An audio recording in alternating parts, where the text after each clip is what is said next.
Hello everybody, welcome to Voices of Friedreich's Ataxia. Our goal is to raise awareness and funds to cure Friedreich's Ataxia, FA. Today we will talk about Progressing Through FA with a Healthy Perspective by Kendall Harvey. Special occasions make me introspective, as I have written before. On days when my Friedreich's Ataxia, FA, symptom progression is clearly noticeable, I take time to observe how my FA is affecting my current experience and measure it against previous years. This might seem masochistic or like I am stuck in the past, pining for what was. But in reality, taking those few moments to take inventory of my reality helps me to move on and be fully present in whatever capacity my FA symptoms will allow this year. We celebrated Halloween. My husband, Kyle, and my son, Brooks, were inflatable dinosaurs. My daughter, Collins, was Aurora, Sleeping Beauty, and I was Belle from Beauty and the Beast. Even our dog, Betty, got dressed up. She was Cinderella. As I got dressed as Belle, I had so much fun escaping my disabled reality and pretending I was someone else for a bit. For a few seconds here and there, I felt like a kid again. I felt like 7-year-old Kendall getting my face painted as a cute clown to go trick-or-treating. I felt like 14-year-old Kendall coordinating with my friends about which costume from Britney Spears' Baby One More Time music video we would dress as. I felt like 20-year-old Kendall dressing in a sailor costume with all of my college friends. In other words, I didn't feel like a disabled 33-year-old mom for a minute. Then, my reality caught up to me again. When I was all dressed and ready to head to the neighbor's house for our little Halloween party, I walked into the living room for the big reveal to my family. But I became frustrated because my walker was blocking my costume, dampening the big Tata moment. I felt like the same disabled Kendall, except I had a wig and different makeup. I know that to most people, a walker might seem like a trivial thing that shouldn't ruin everything. It's just something I use to get around, so why is it such a big deal? It's not the walker, per se, that gets to me. It's the disease that made me need it, and the knowledge that my symptoms will worsen. I know that not everything is about FA, but sometimes it is. And that moment when I felt like the same disabled girl, except with a wig, was about FA, despite how much I wish it weren't. I wore a big smile on my face and tried my best to fully enjoy my family's reactions and cast away my concerns about FA for the moment until I could process them later. Sometimes my FA demands attention and mental real estate when I least expect it. I have to recognize my disease. I have to see and name the feelings FA stirs up so that I can process them and move forward. My FA demands respect as much as it demands adjustment. As we continued on with our Halloween night, I tried my best to be fully present and handle every feeling as it came. I laughed so hard that I got a stitch in my side when I watched Kyle and Brooks run down the street in their inflatable dinosaur costumes. I cheered with Collins as she celebrated each piece of candy in her bag.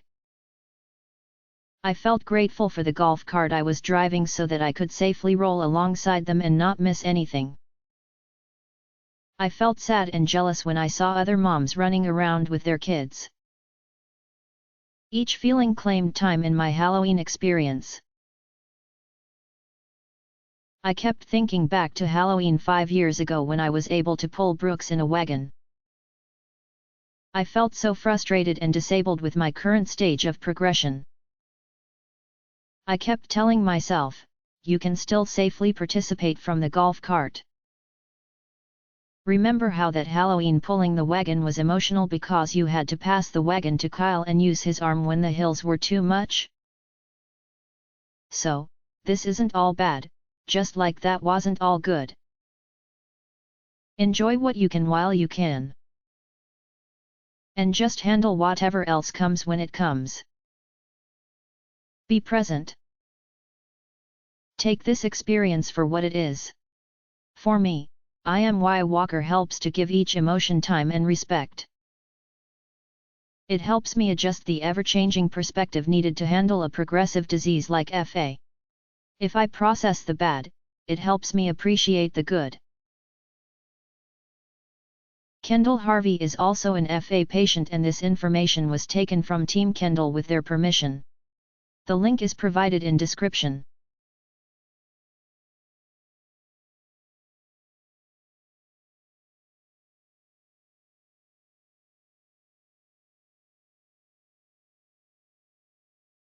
Hello everybody, welcome to Voices of Friedreich's Ataxia. Our goal is to raise awareness and funds to cure Friedreich's Ataxia, FA. Today we will talk about Pride, Envy, and FA by Kendall Harvey. I am beyond blessed to be mom to my 6-year-old son, Brooks, and my 3-year-old daughter, Collins. They are wonderful, healthy, happy, energetic, smart, and funny. I feel a mix of emotions when I watch them run and play. I am so proud of them that it overwhelms me at times. But as a Friedreich's Ataxia, FA, patient whose symptoms have progressed to the point where I depend on a walking aid, I also am envious.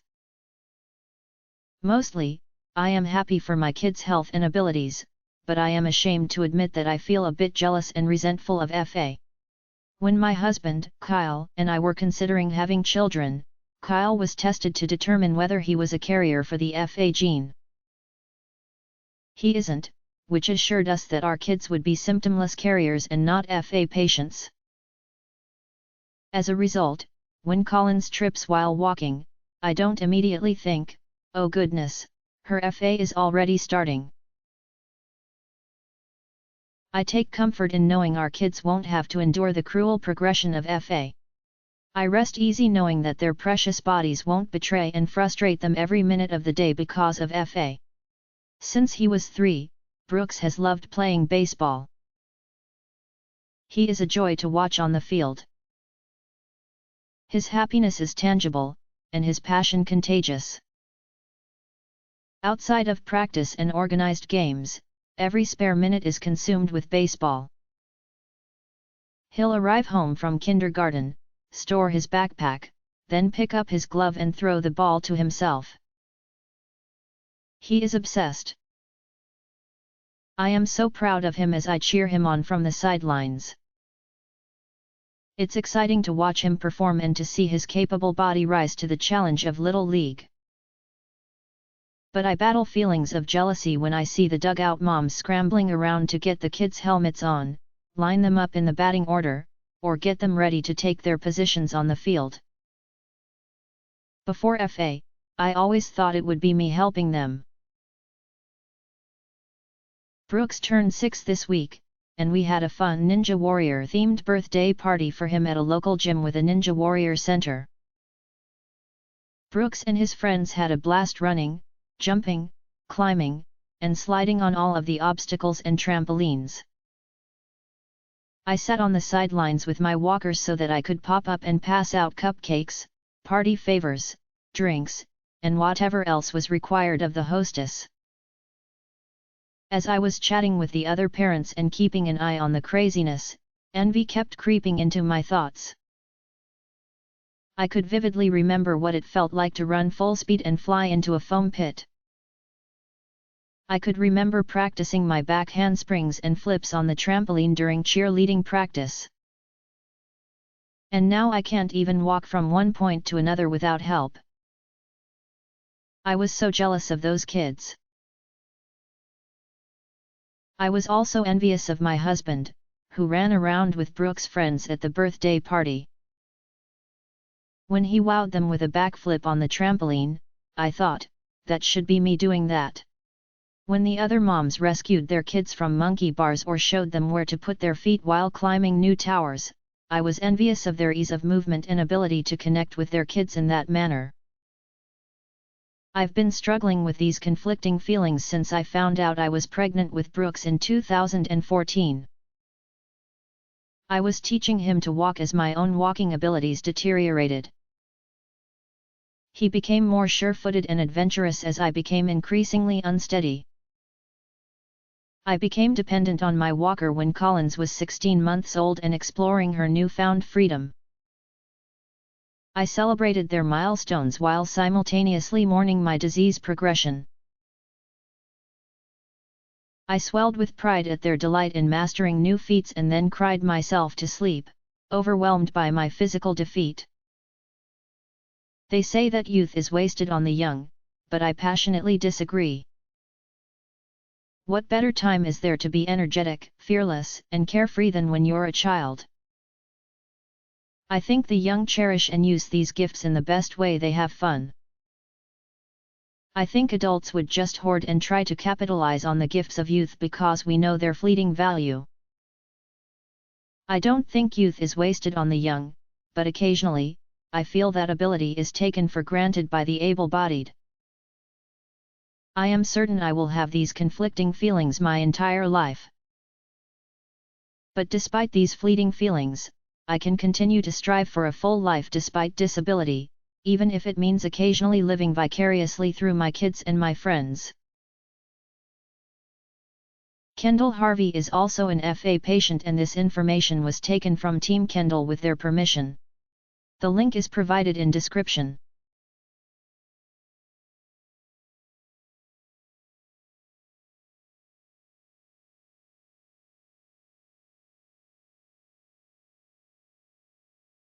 Hello everybody, welcome to Voices of Friedreich's Ataxia.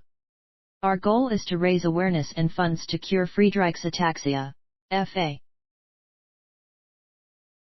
Today we will talk about when to share info about FA.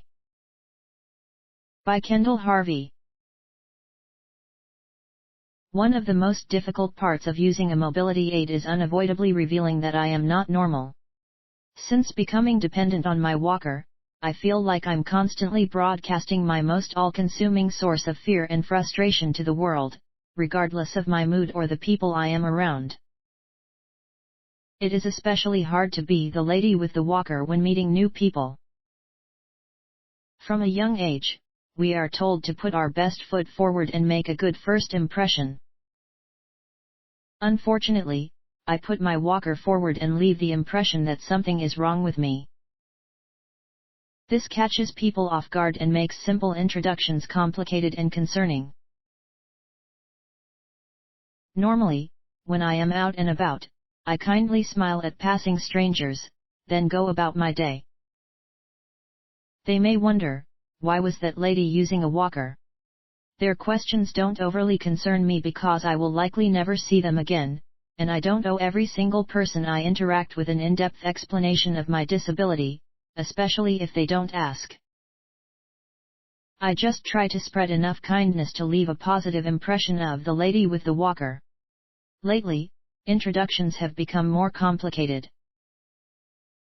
I have met some new people, including neighbors, parents of my children's classmates, and friends of friends, who will become regular fixtures in my life. When we meet, they see my walker, and I know they have questions.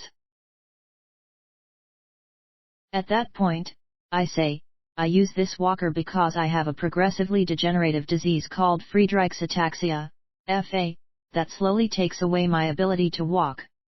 I would rather share the light and relatable parts of my life, such as how old my children are, how long I've lived in Austin, Texas, and what I've been up to lately. I want to build a connection through common ground and not just be the lady with the walker. I don't want every introduction to include a dissertation on the most depressing, yet interesting, part of my life. But I don't want to be deceitful or ignore the elephant in the room. People in my life deserve to know about FA.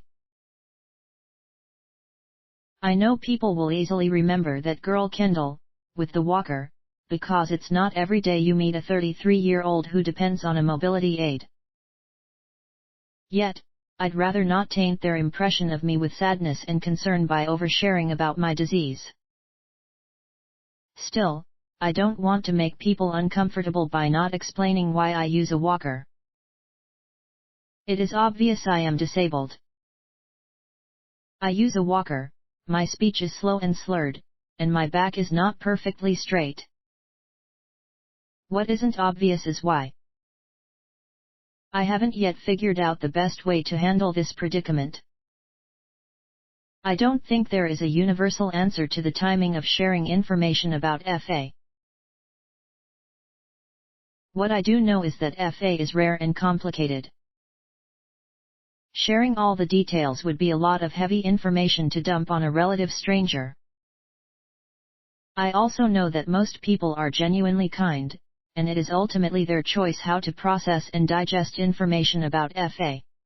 I feel I will know when it is the right time to say, "Oh yeah, about the walker." Or, people may feel comfortable enough to ask. Until that point, I aim to keep my introductions kind, light, and simple. I will remain an open book about FA, ready and willing to share with whoever wants to know. Kendall Harvey is also an FA patient, and this information was taken from Team Kendall with their permission. The link is provided in description.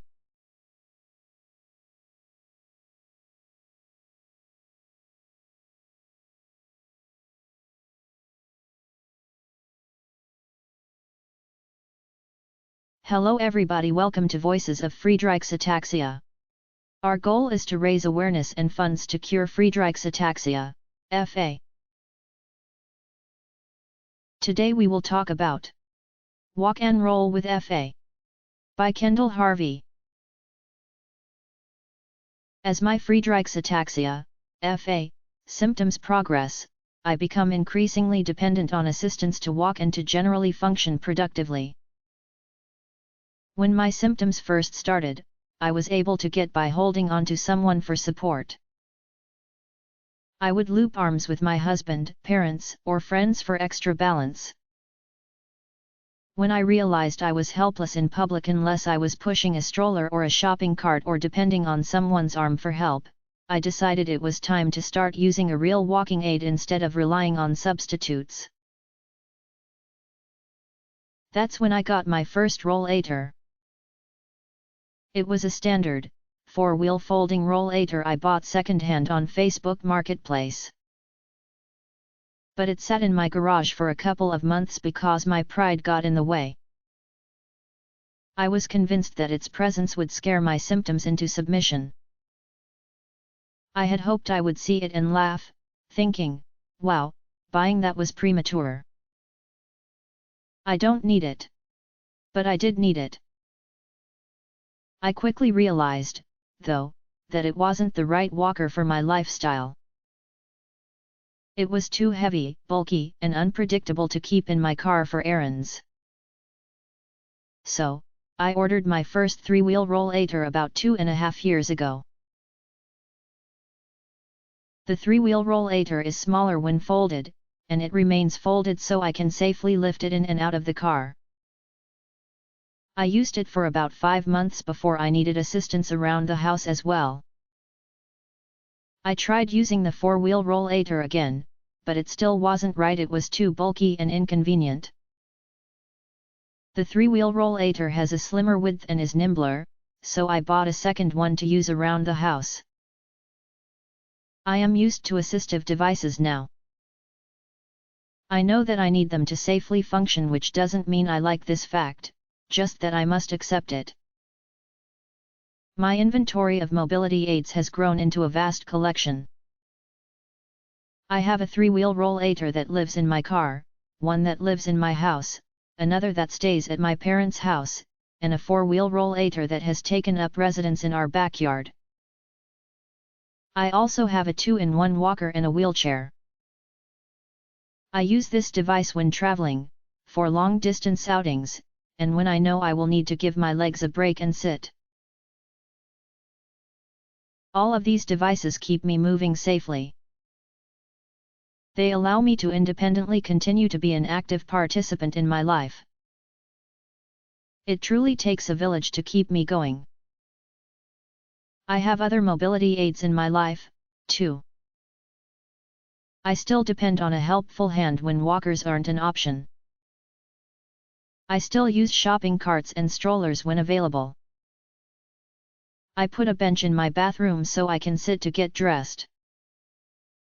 I have handrails by my doors and in my shower. And we also have a golf cart to keep me going around the neighborhood. I use it to get the mail down the street, and to drive the kids to a playground or a friend's house. Our entire family rides in it when we go trick-or-treating or to look at Christmas lights. Mobility aids can take many different forms and serve different purposes. If you find yourself needing one, I have some advice. Be patient enough to find the right one for you. Think about the situations in which you'll need help, and buy the right device for those situations. I've learned that with FA, there is no one-size-fits-all solution. Remember that there is no shame in accepting help. I know it's hard. I know it's unfair. I know it's not what you had planned for your life. But doing what you need to do to stay safe, independent, and active is brave. Don't let your negative feelings tell you otherwise. When possible, try before you buy. Take a device out for a test spin, even if it's just a few passes around the store. If that isn't an option, find someone who has the device you are considering and ask them questions to see if it fits your lifestyle and mobility needs. Talk to your doctors or physical therapists about their recommendations. Whatever you feel about your device is okay. It's how you choose to move forward with those feelings that matters. My 3-year-old daughter cracked herself up the other day when she said, "Come on, Mama, let's walk and roll." That pun perfectly sums up my dependence on mobility aids. I roll to keep walking. And I'm going to walk and roll through life as long as I can. Kendall Harvey is also an FA patient, and this information was taken from Team Kendall with their permission. The link is provided in description.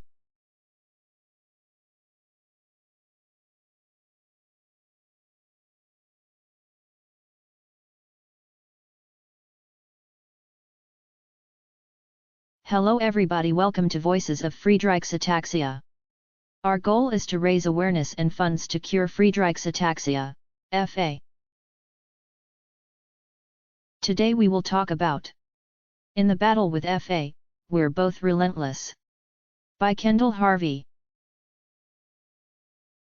When I find myself talking about the hard part of battling Friedreich's Ataxia, FA, the word I use most is relentless.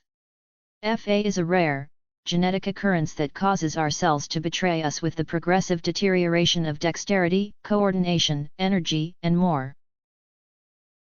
FA relentlessly worsens all of my physical abilities, no matter what I do to slow, stop, or reverse the disease. I can't simply take some Advil or slam a cup of coffee and power through it. I can't tweak my diet to avoid it. I can't reverse the effects of FA by going to the gym. I can't have a doctor perform a miraculous surgery or prescribe a magical cocktail of drugs to overcome it.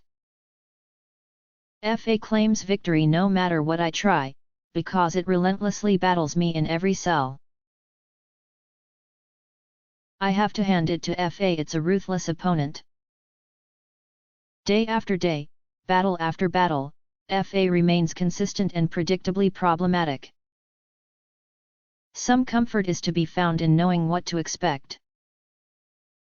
Planning and accepting my reality become just a little bit easier. While I have good and bad days, the basics of my disability remain relatively consistent.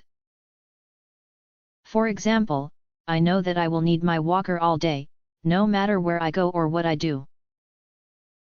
So, it's easier to plan now that my walker is a necessity. And I take comfort in knowing that I will have the help I need. When discouragement sets in, I have accepted the relentless physical nature of FA. I know my limitations and my abilities, and I know how to safely function in that space. However, my mind and my heart get discouraged. For example, today was a special day. My son, Brooks, who is in kindergarten, had a field day with his classmates called Kindergarten in the Garden. The kids had various activity stations set up in their on-campus garden center, including a scavenger hunt, seed planting, taste testing, and more. Parents were invited to watch. As always, I did my research before the event, and I knew it would be rough terrain that would make it difficult for me to navigate safely, even with my walker. Luckily, my husband, Kyle, was able to attend, too. He held my arm for extra support when I needed it, and I was able to watch most of the fun activities.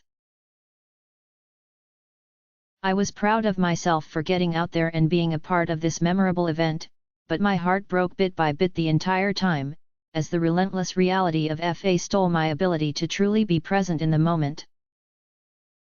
On the way home, my husband asked if I had enjoyed the event. I would have loved to enthusiastically answer yes, but the truth was that it would have been a lot more fun without FA. FA makes everything less fun, a lot more complicated, and exhausting. I missed seeing Brooks grab a friend's hand because I was busy watching the ground to avoid tripping hazards and other obstacles along the path that my walker wheels would get stuck on. Also, in an embarrassing and scary moment, I nearly fell, which made my heart race and my legs shake for a while. An important reminder. It was the first time I had met many of the parents in Brooks' class, so my walker received many curious looks. I didn't approach the other moms and introduce myself as freely as I wanted to, because I knew they were wondering about my walker. And standing around with a bunch of impressionable kindergartner ears isn't the right time or place to address FA appropriately with others. Afterward, I was whiny, telling Kyle, "It's so unfair how relentless FA is. I never get a break from my failing body, and it's only getting worse. Having FA drains me. I wish it would give me a break here and there, and let me participate in my life like normal, healthy people do." "But you are just as relentless," Kyle replied. "You fight FA at every turn to keep living the life you want. And I know it's draining, and I know it's daunting. But you don't accept FA without a fight, and that mission has to provide you with a little more fuel to keep being relentless, too." I pondered his words. Going forward, when I describe FA as relentless, as I often do, I can now imagine FA describing me that way, too. Yes, it's exhausting. Yes, it's overwhelming. No, it isn't ideal. But it is worth the fight. Life is worth the fight. And who knows, maybe one day, I will win a battle or two. Kendall Harvey is also an FA patient, and this information was taken from Team Kendall with their permission. The link is provided in description.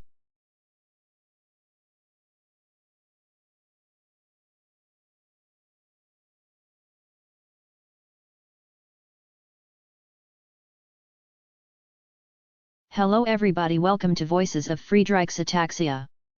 Our goal is to raise awareness and funds to cure Friedreich's Ataxia, FA. Today we will talk about Adrenaline and FA by Kendall Harvey. In my humble, non-medical opinion, adrenaline is an amazingly complicated feature of the human body. It always seems to have tricky and unpredictable effects on my ever-changing Friedreich's Ataxia, FA, symptoms. Here's why I think this. My late-onset FA began exhibiting symptoms that were worrisome enough that I began searching for answers to medical questions at the age of 23. In hindsight, I remember having a preview of FA when I was 19 and in college, in an incident that still frightens me as I recall it. Frozen during rush week. During rush week at Texas State University, my roommates and I went to bed one night at 2 a.m., after an 18-hour day of meeting potential members and preparing for the next day's events. At the time, sororities at my college had banned alcohol during rush week, so we were completely sober.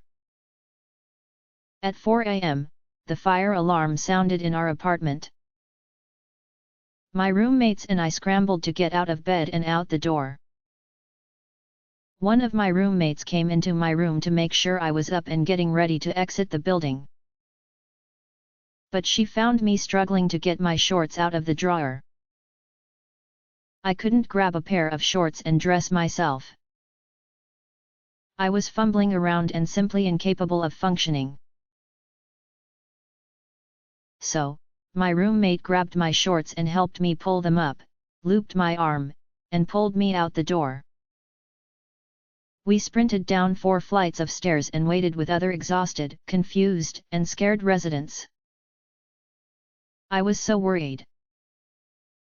What had just happened? Why had my body frozen and betrayed me like that with all of the adrenaline coursing through me? Nothing like that had ever happened to me before. I dismissed the incident as simple fatigue and tried to forget about it.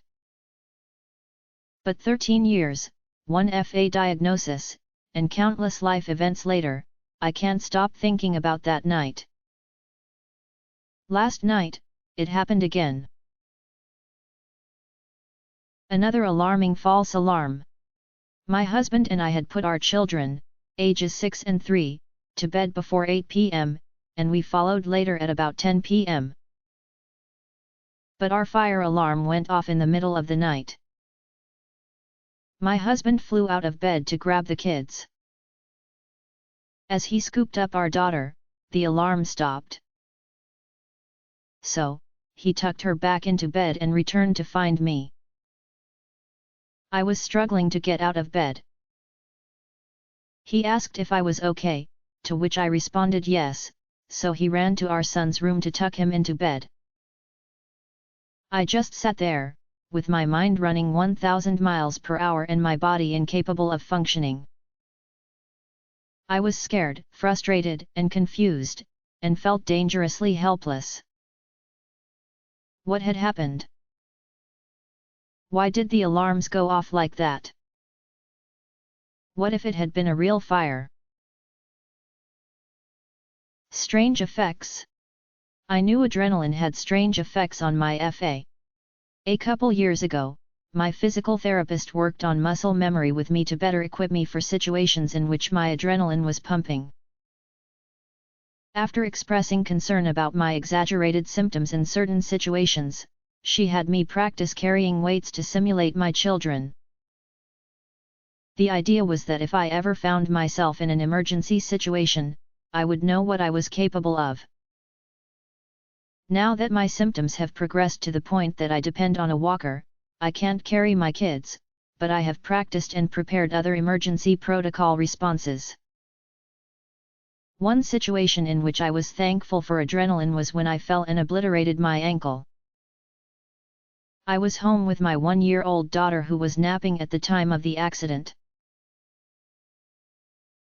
The fall left me stranded on the ground, staring at my foot as it dangled off my leg in the wrong direction. I was definitely in shock from the amount of adrenaline in my body, because the injury didn't hurt at the time. Somehow I wiggled over to my nightstand to grab the phone and call my husband.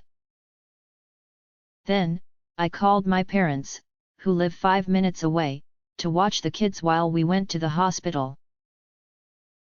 As I lay there waiting for help, I snapped a few pictures of my ankle. Adrenaline had kept me from feeling the full extent of my injuries, which I always will be grateful for. Yet, it prevents me from responding properly in an emergency situation, which leaves me feeling overwhelmed and terrified. While I hope these types of situations don't happen again, I mostly hope my FA will figure out how to cope with adrenaline. Kendall Harvey is also an FA patient, and this information was taken from Team Kendall with their permission. The link is provided in description.